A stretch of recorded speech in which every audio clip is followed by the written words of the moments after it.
Hey guys, I'm Keith War, and today is Thursday, the 21st of July, 2016, and welcome to another episode of Homeless in Titusville.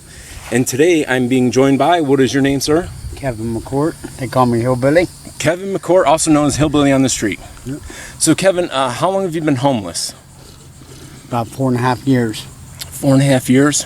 And tell me a little bit about your home life. Do you have a wife? Do you have any children? No wife, no children. I'm single. I'm divorced, really. Okay. And have you ever been in the military? You're a veteran? Yes, sir. I did 4 years for the U.S. Army. And what did you do in the Army? My MOS, I was demolition. Okay. And so do you have an honorable discharge, other than honorable, dishonorable? Other than honorable, sir. Other than honorable. And so tell me a little bit about what kind of work have you done in life? Construction. I've worked here in Florida for a company called M.H. Williams. But basically labor, or whatever. By trade, I'm a finished carpenter. I do stuff like I've done roofing, worked in a machine shop, drove forklift, just all different types of stuff. And so you're good at, and you have construction experience, basically. Yes. And if somebody had construction type work, is that a work that you'd prefer to do? Yes. Yeah. Yes. And tell me a little bit about you. Like, where did you grow up, for instance? I'm from a little town called Barnesville, Ohio, or whatever. I got a twin sister. I got an older sister who's passed, and a brother. Except when I was 16 years old, I got into the drug scene. I manufactured drugs.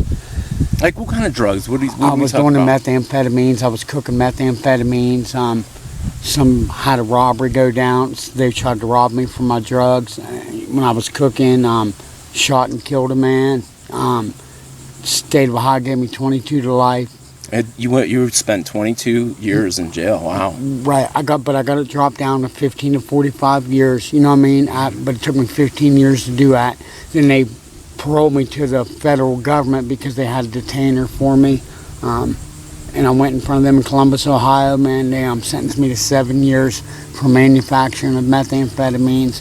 And I went to Oklahoma to the receiving center, come back. You know what I mean? I did 4.5 years in Terre Haute, Indiana. Did my last 2.5 in Youngstown, Ohio, and that's where I maxed out from. I stayed with my family for a year in Ohio, and then I come down here once they let me off federal paper, and I was free. I come down here, but I was 16 years old when I went away. I was 38 when they let me out. And did you get any help for your problem in jail? Did they actually help you? Did they give you treatment?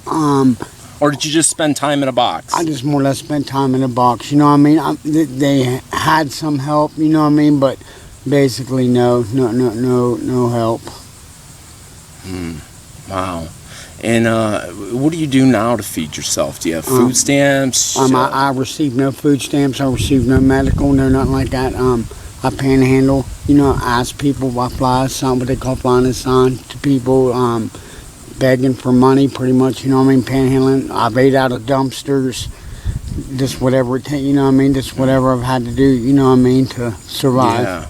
And what about now as far as crime and stuff like that? Are you on the straight and narrow pretty much now? I'm on the straight and narrow. Like I said, I've been out 4.5 years, you know what I mean? I have been in trouble, though. I'm not going to lie. I've been back to the county jails and stuff where because in the state of Florida, you're not allowed to panhandle, you know what I mean? So you've been in jail for panhandling? Yeah, exactly. But not for theft? So, no theft. So you've asked somebody to willingly give you a dollar, but you've never taken a dollar from somebody? No, sir. No, sir. Well, I would say that those are honorable reasons for going to jail, that I would not hold that against you. But like I said, to anybody, they can look me up, they can check my record here in the state of Florida in 40 years, man. No thefts, like I said, it's all like panhandling, and I've had like disorderly conducts. I've been Baker acting, because like I come from Melbourne, and down there they know we're homeless, and they really don't want to take us to the county for nothing, so they pick us up and they throw us in something called circles of care. And they'll put you in there for 3-4 days, you know what I mean? And then they'll turn you back loose. It's called a Baker Act, a Marchman Act. They can just see you and pick you up and say, either sharps or... Right, for no reason, for no reason, just because they know we're homeless, you know what I mean? And once they figure out you're homeless, that happens a lot. Right. And I've had trespassings down here, too. And how about your family? Do you have any family here in Florida? None. My sister was down here for 30 years, but she's not she went back north or whatever. Her husband's retired from the United States Navy. He did 30 years on the U.S. Nimitz, was stationed in Hawaii, and then they come here to Florida, lived down here. She was here 30 years, and then he got a brain aneurysm, went back north. He bought her a place up there, and then he passed away, but I just lost my sister probably about 1.5 years ago. So is there anybody else in your family who knows you're homeless and you're on the streets? No. So nobody knows that you're homeless? No. Because up there I've always worked, you know what I mean? When I got out, you know what I mean? For the year, they think I'm just working, but they don't really understand. Like I said, I got a twin sister. She's a supervising registered RN, you know what I mean? She runs her floor, so and then her old man's got they got too much money, and then my brother, he's a foreman in the coal mines up there, so they all come from money, you know what I mean? They don't even know about being homeless or nothing like that. Like I said, we come from a small country town. Right. We don't know. Wow.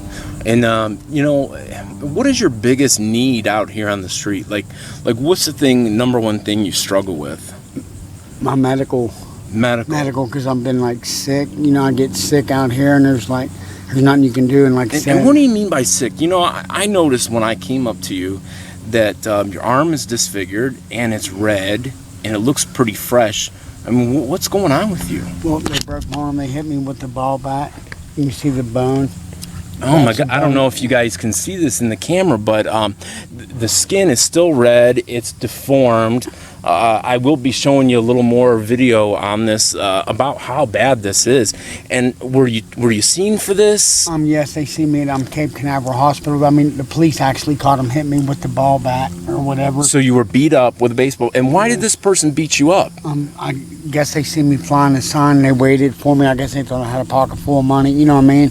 So this is another homeless person who saw that the people were giving you money, and they thought they would rob you. Yep, and they come back, and I was hiding where I sleep at. It's out of the way, you know, off in the cut, and I went back there, no lie, to drink a beer. I drink, people. I do that, I'm not going to lie, but no drugs, but definitely I drink. And I went back there to drink with my 4-pack of beer, and here come a guy and a girl, and they was like, hey, do you got an extra beer? I was like, no, but I'll give you a couple dollars, you know what I mean, so you can go get a beer, but this is my beer, you know what I mean? So I gave them the $2, and they left, and I was in a place called the Circuit City in Maryland Island, Ohio, on the side of the building there, because it's like wooded, and they went around the front and come around back, so there's a pathway, and they snuck up behind me and had a bat, and I heard him, I turned around, he started hitting me, you can see my head. Yeah, so with this just happening in your hand, I can see how swollen your hand is and whatnot. I don't understand. Now, you said it is broken. Yeah. And how come it's not in a cast? I don't. All they did was put a splint, because I guess they said I'm going. Basically, told me to go to an what they call Brevard Health Alliance. More or less, they didn't want to do nothing because they know they're going to have to just cut it right back off. My arm needs surgery done. So you need surgery. Yes, but more or less because and I'm homeless. Have you lost feeling in your hand or anything? It's numb. It's numb. Because I noticed your hand is horribly swollen. Yeah, it's numb. There's no feeling. You know what I mean? It's numb. I can't feel nothing. Except into my elbow back here, it just throbs, you know, like it shoots pain clear up into my shoulder. I'm going to bring the camera in a little closer so we can see, guys. So just hang with me if you know the view doesn't look all that great and whatnot, and we'll continue to ask Kevin some questions here while we take a look at this arm. Wow. So I mean, this is. That ain't red. That's bruising. Yeah, this looks just horrible. And go ahead and put your let me see your hand here. If you want to stand up for a moment, and let's take a look at Kevin's hand. Put your other hand next to it so we can see. Wow, that is unbelievable. And then stand with your hands at your sides, like try to let them go as best you can. Wow. That must be extremely painful. It is. And so you need to go to Brevard Health Alliance. That's what what they said? told me. They said please follow up or whatever. But only place I know, but they wasn't there this Monday, was in Merritt Island. It's a House of Hope. They got a van that pulls in it, not a van, but like a big bus. You know what I mean? It's Brevard Health Alliance. More or less, the nurse told me right out of her own mouth. You know what I mean? I'm so sorry. I would take you home with me if I could, but you know what I mean. Yeah. She said you need to definitely follow up, but basically because I'm homeless and have no insurance, you know what I mean? You're talking thousands of dollars. None of this wonderful Obamacare that we were all supposed to get and benefit from. None of that. Can we see the back of your head? Wow, so your head's been split open a little bit there and stuff. She was kicking me in the head, you know what I mean? And wow. Kicked me in the forehead, it started to heal up right there. Wow. Hey, you know, if you did have any messages that you want to get to, say, one of your family or friends that's seen you homeless or sees this video, do you have a message for any of them? Yeah, I'd like to tell my twin sister, her name's Kimberly Bell. She lives in a place called Bellsville, Ohio, or whatever. Just tell her I love her, man, I miss her, you know what I mean? And everything will be all right. All right, man. Well, oh, and how old were you? I forgot to ask. I'm 43 years old, sir. I just turned 43 in June. My date of birth is 6/25/73. Okay. And if we wanted to get a hold of you, what's the best place? The House of Hope in Merritt Island. It's a church or whatever, like, and they help you. But it's like they're only open like on Monday to help us and feed. But I go there every Monday and help them set up, you know what I mean, and volunteer and stuff. But only on Mondays. Okay, so the House of Hope, they would know how to get a hold of, and your name again was? Kevin Ray McCort. Kevin Ray McCort. A.K.A. Hillbilly.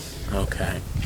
All right. Well, listen, you know, I really appreciate you spending a minute to let us get to know you and share your story with us.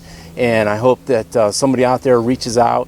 You guys remember, you can get a hold of me on Facebook at KEITHWOHR, or you guys can send me a message on YouTube also. I do answer my messages on both places. And like I said, I appreciate you guys watching. And thanks for caring. And we'll see you next time.